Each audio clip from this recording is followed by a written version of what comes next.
yesterday on Friday, he was carrying the tubs and he was just like, and then he would drop it off to us.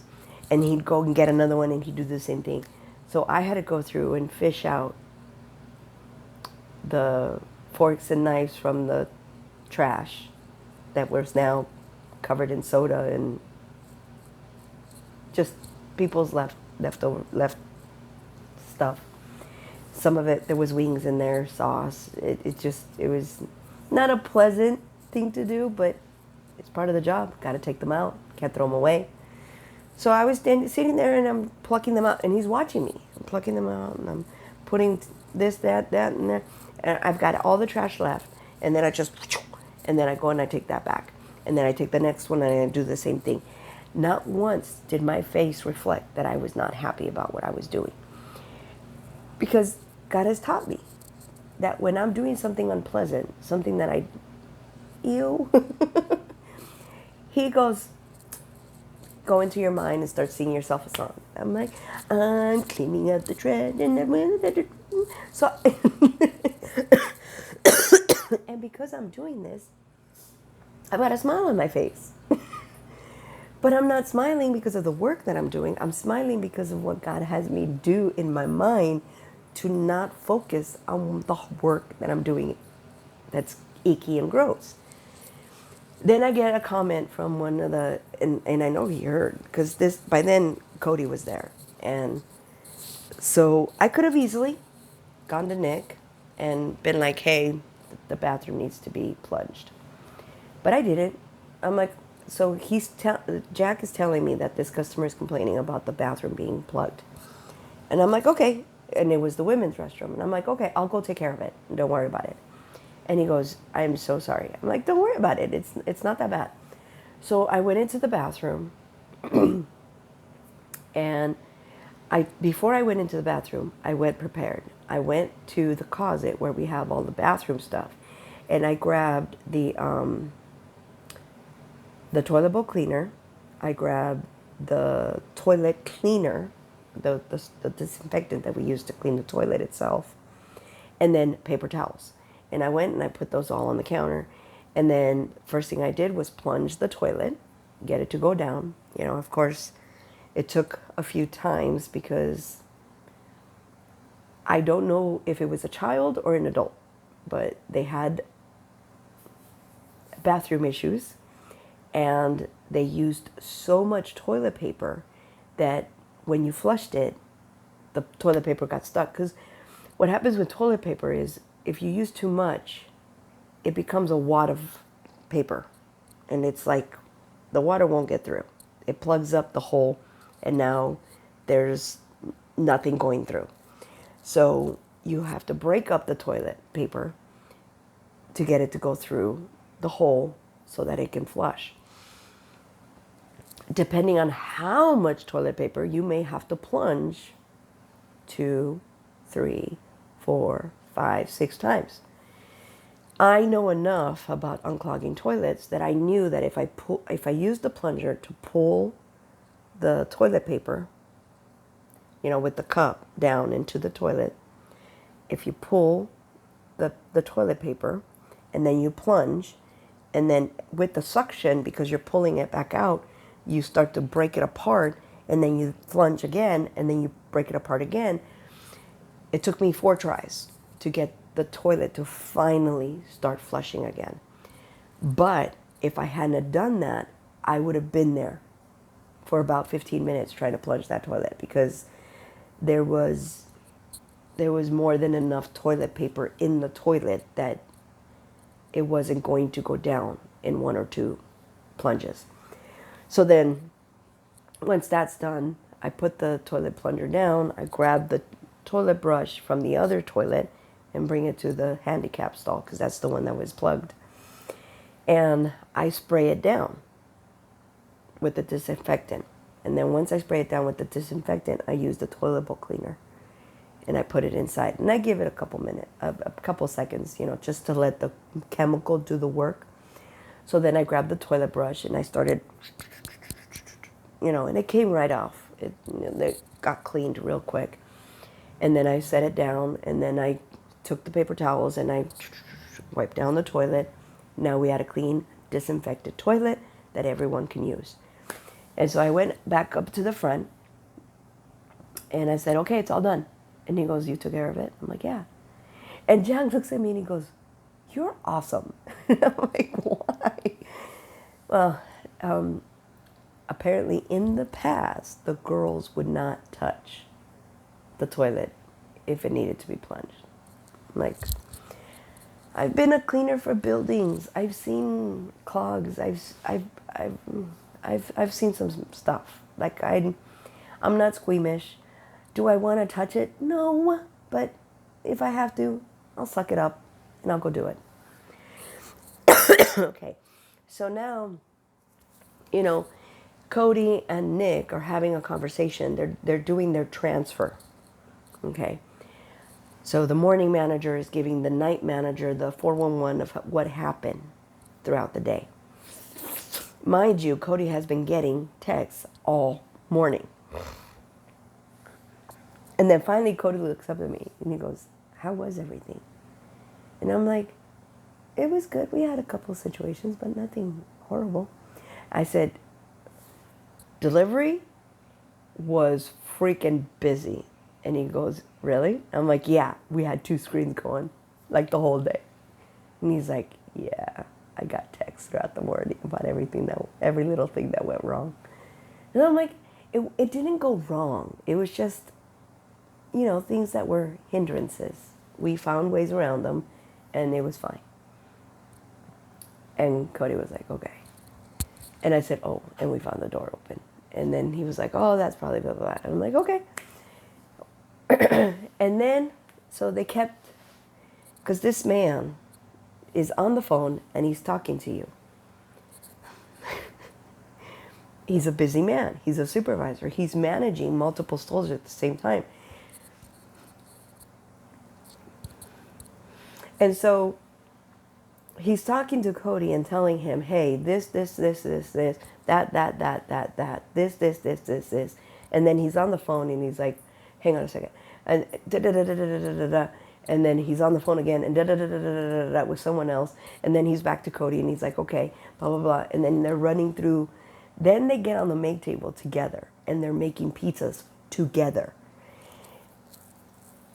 And Cody comes around the corner and he goes, yeah. I'm like, you okay? And he goes, I'm going to try and get you out of here at 4 o'clock. I'm like, really? I said, you know what, Cody, I'm not worried about it. You know me. I'm here until you tell me to go. And he goes, yeah, okay. So then he goes back into the kitchen with the other manager, or with the supervisor. And the supervisor had already told us, we're only making them as people order them. Cody comes in and he's filled up the slices. Like, he's like, no, throw everything in. I don't. I'm like, Cody, it's already 2:30. We don't. And he goes, I don't care. Put them in. I'm like, all right. So he went, told the kitchen, load them up. And so here we are, 2:30 in the afternoon with a full. What did we end up with? I think we ended up throwing away 2 slices of sausage and a slice of cheese and 2 slices of pepperoni. That's it. But he ordered everything. We had the cheese, we had the ham and pineapple, we had the pepperoni, and we had the sausage. Each one of those trays is 8 slices. Between 2:30 and 3 o'clock, we sold all of it. So except for 3 slices, we had 2 sausage 4 slices, 2 sausage, 1 pepperoni, 1 cheese. That could have ended up really bad. He could have ended up with a lot more slices to throw away, but he didn't. And I was like, okay. But then I was busy cleaning the kitchen, the dining room, because I wanted to make sure that I transferred over a good, clean store to the night closer, who had called and said she was going to be 5 minutes late. It was 10 minutes later. She was still not there. Anyway, so we're folding boxes. We're folding small boxes, large boxes for the wings. Then we folded large boxes. Now, in the morning, and I forgot to say this, in the morning, we opened with no boxes. So guess what I did? I went and I grabbed a stack of large boxes and we're folding them. And then I went and I put them in and I put them in and I put them in. And the supervisor noticed. He's like, huh. And I saw him do that. Like, he just watched me. And then I went back up to the front and we're still folding boxes and we're helping customers and we're answering phones and we're cleaning the dining room, but we're folding boxes. As we're folding boxes, they're using the boxes we're folding because they have pizzas to deliver. So basically, I'm folding what they're using. And I came back around the corner and they were halfway through the ones that I had already filled. So I came back around and I filled them again. And then I went out and I kept folding boxes. And they kept using them. And I filled it up again. So as he was using, I was filling it up. He was using, I was filling it up. And he just looks at me. Huh. Not once did he have to use the boxes up on top. I filled up the bottom. So he was transferring over the store with a full rack of boxes for the night crew to use. He was like, I don't have to have them make boxes. They do it on their own. We filled in all the wing boxes that we use for the day. And we were starting to fill in the mediums and the smalls, which we also used for the day. And none of that did he have to tell us to do. We did it on our own. So finally, they're done. Then Nick's like, okay, I'm ready to go home. I'm heading out. And Cody's like, okay. I don't know what Nick said to Cody. But Cody turned around and he looks at me and he goes, you're good. You're good. You're in. I'm like, huh? And he goes, you're good. He gave you 2 thumbs up. I'm like, why would he give me 2 thumbs up? Like, I wasn't asking for his approval. I wasn't asking for him to say anything to me. And so I was like, okay, whatever. And then I'm taking all the dishes to the back. And as I'm taking all the dishes to the back, Nick is walking past me and he goes, hey, you're good to go. And I'm like, huh? And he goes, you're good to go. And I'm like, what do you mean? And he goes, if I'm leaving, which I am, you're good to go. Now I'm like, seriously? He's like, yeah. I'm like, woohoo, okay. And then he goes, great job today. And he fist bumped me. And I was like, and he said, it was a pleasure working with you this week. And I said, it was a great few days.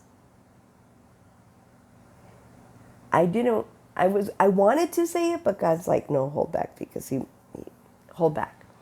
And I understood why God had me hold back. So I was going to tell him that I look forward to the next time we work together. But God gave me the feeling that if I said that, and this was after I didn't say it, that God gave me that revelation that if I had said that in that moment, he would have felt like I was being brown-nosing, that I was trying to come off like, oh, now we're best buds. I'm like, no, so God just said, don't do it. I'm like, okay. So I didn't say it to him.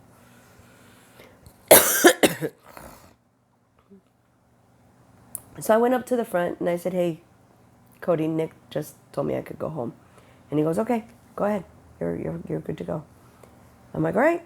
And I clocked out and I'm like, hi, everybody. I'm leaving. Bye. Have fun tonight. Hope you guys get busy. Because that's what I always tell them. Hope you guys get busy. It's like break a leg in show business. Hope you guys get busy. It's a good thing. Because if we're not busy, that means we don't have hours. We don't have hours. We don't have employees. We don't have employees. We don't have a business. We don't have a business. We don't have jobs.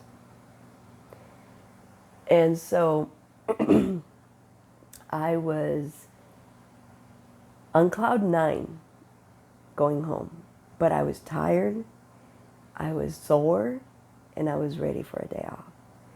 And so I looked, so I had to go to the Petco to pick up another pack of puppy pads because I only bought a small one the time before.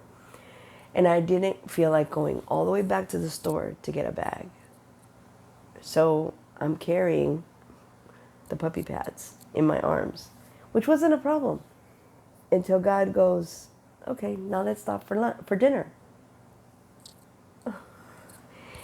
And he had me order sushi, which is my favorite. So I had California rolls, which for a simple roll, it's good. But I do love the dragon's tail, and I love the crunchy yellowtail. Those are like my favorite sushi rolls. And so he had me as an appetizer. I didn't realize how hungry I was because I hadn't eaten all day. And so he said, get an appetizer, which I don't normally get appetizers, but I devoured the sushi rolls. There was nothing left. And so I put all of it in, and then I put the plate over. And then they brought me my lunch. And I was like, oh, that looks so good. Yes. Because it was a turkey sandwich with avocado in it, with bacon. And I was like, oh my gosh, that is so good. So I ate half a sandwich. I ate almost all my fries, and I had a beer. And then God's like, okay, now you can go home. I'm like, all right. But on the way to the restaurant, as I'm sitting on the bus, God shows me James 7:16. And in James 7:16, it talks about the quality of your patience. And it's not good enough just to be patient. But you have to be patient and not grumble. Not, why do I have to be patient? Why do I have to go through this? Why do I have to do that? Why? And then God reminded me of the woman on the bus, that she was just like, because she was disgusted with everything. Why do I have to be on the bus? And why do I have to do this? And why do I have and that's what she was doing. And God was like, I don't want you to be like that. And I'm not, I can't explain to you how sore I am. Like, he wants me to go out today. And I'm just like, can I just stay home? I'm so tired, and I'm so, but I also understand that this is also part of my restoration. He wants me to live.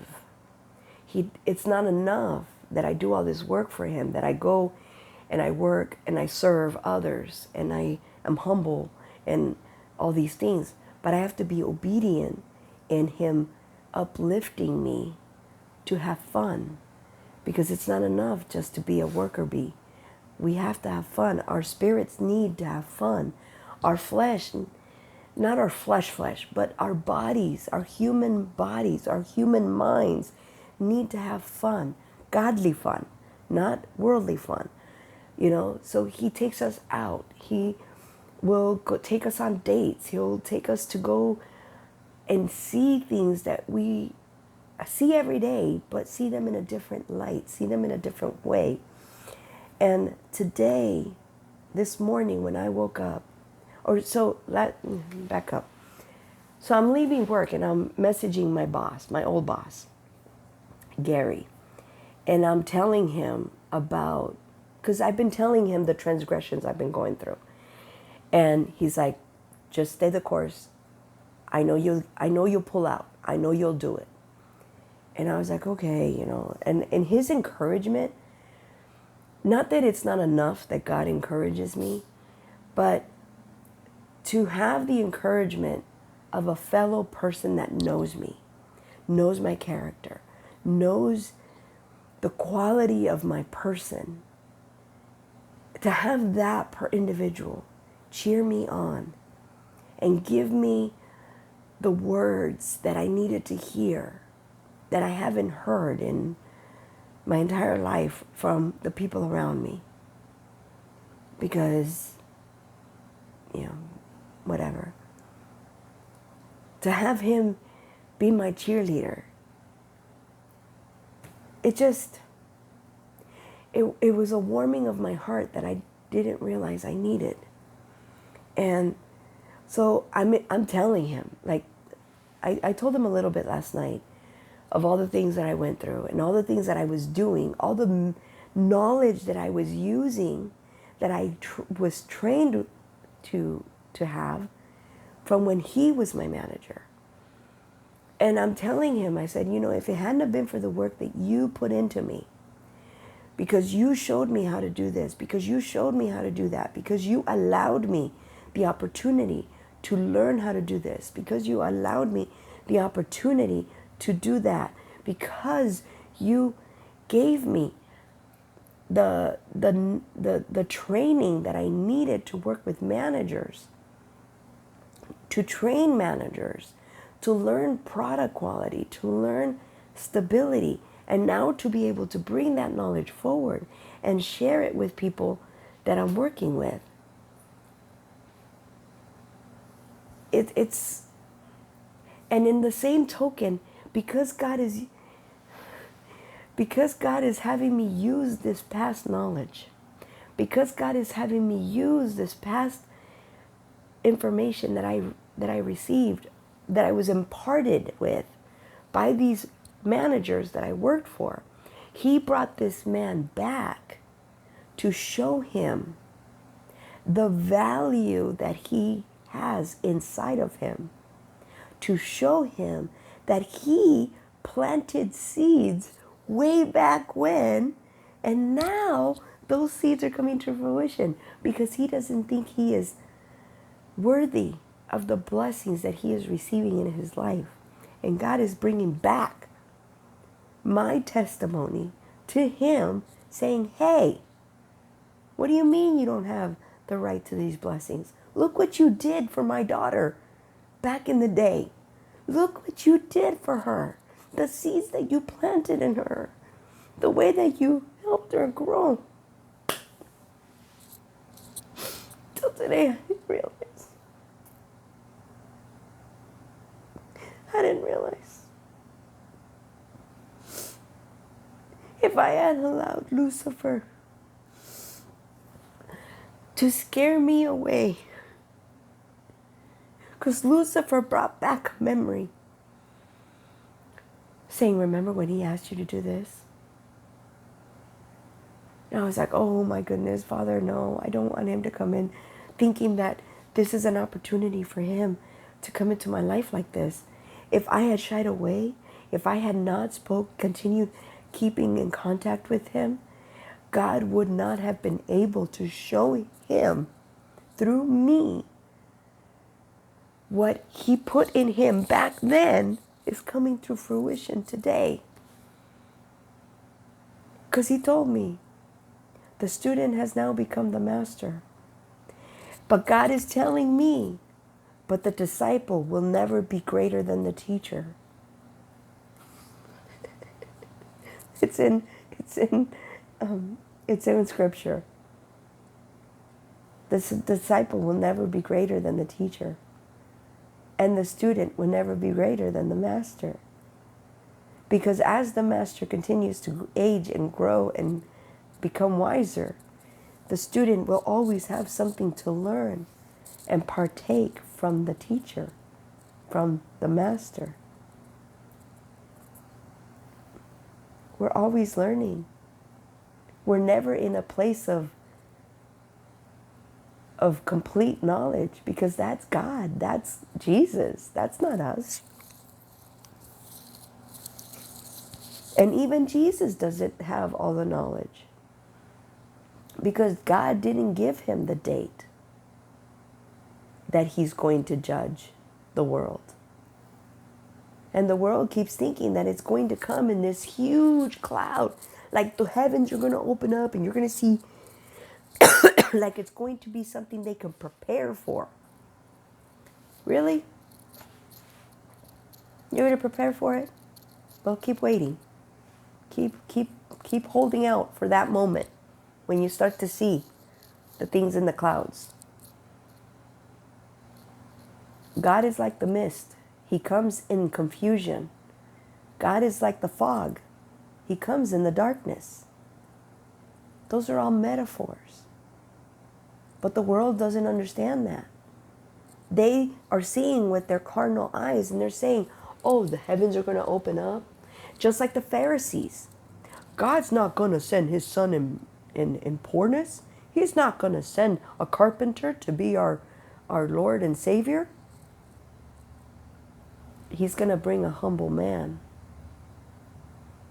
He's going to bring someone who is going to allow God to move him, to not hold God in the box of understanding, but instead allow God to be God.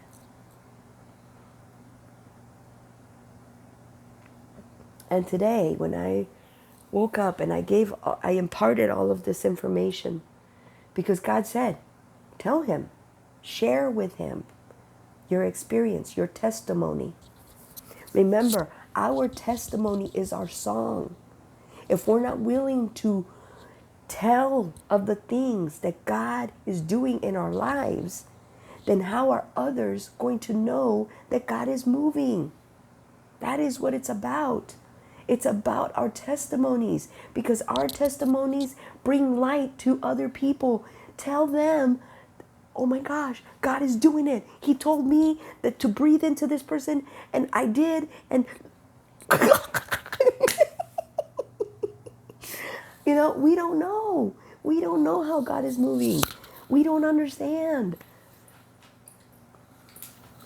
And today, so after I finished messaging my boss, he said to me, and he's been saying this to me since since he reached out to me.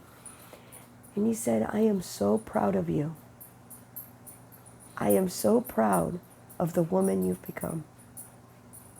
He didn't say the woman you've become, but I know, I can feel that from him. I can feel him saying, this was a broken girl, because he could see it. That's the reason he offered me to run away with me. He wanted to take care of me like a father. But in that moment, because I was young and he was young, he thought with his flesh. But that was Lucifer planting a seed for the future so that he could bring doubt, and he could bring something that was going to cause me to take a step back. But because I know the one true God, the one who leads me, I went to him and I said, God, is this you? God, is this man here because you sent him? And I waited and I kept asking. And then God said, he's your Jonathan. You're his David, he's your Jonathan. And I was like, I breathed easier. Because Jonathan was King Solomon's son, the heir to the throne. But God had anointed David to become the king. And so Solomon wanted to destroy David so that he wouldn't die. Because he thought, oh, if I take him out first, God won't have a replacement. Son, please. And so he's now going, and because Jonathan is in the room hearing these discussions, he's like, God put it in Jonathan to go and protect David. And Jonathan didn't say, oh, no, God, I can't go against my father. I mean, this is my father. He's first. It don't matter who else comes and tells you otherwise. He's first. Always first.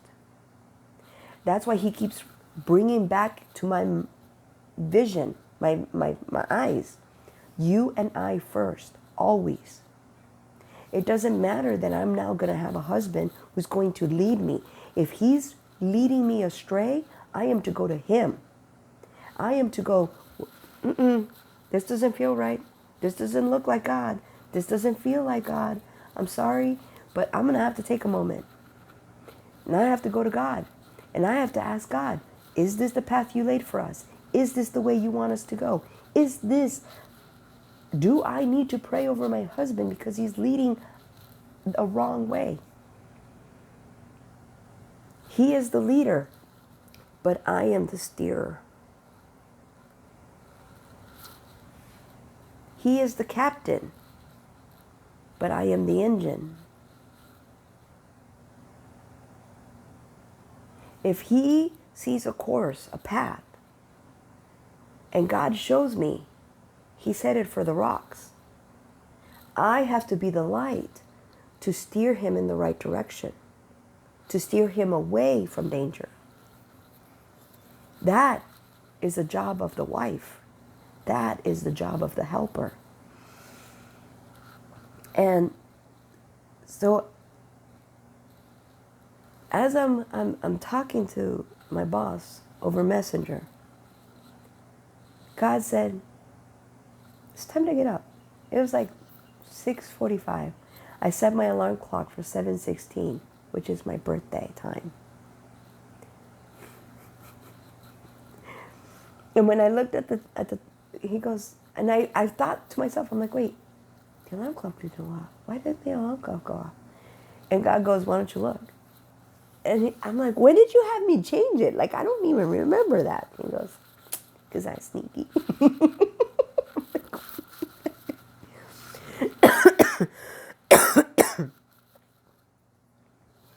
So I got up. I made my bed. And then he goes, go get coffee. So I started to make coffee. I have a big pot of coffee on the stove.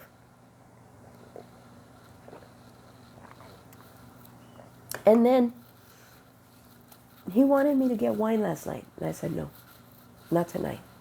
I'll get wine tomorrow night for tomorrow, but not tonight. And the reason I didn't want to drink isn't because of any of the foolishness that you guys are all thinking.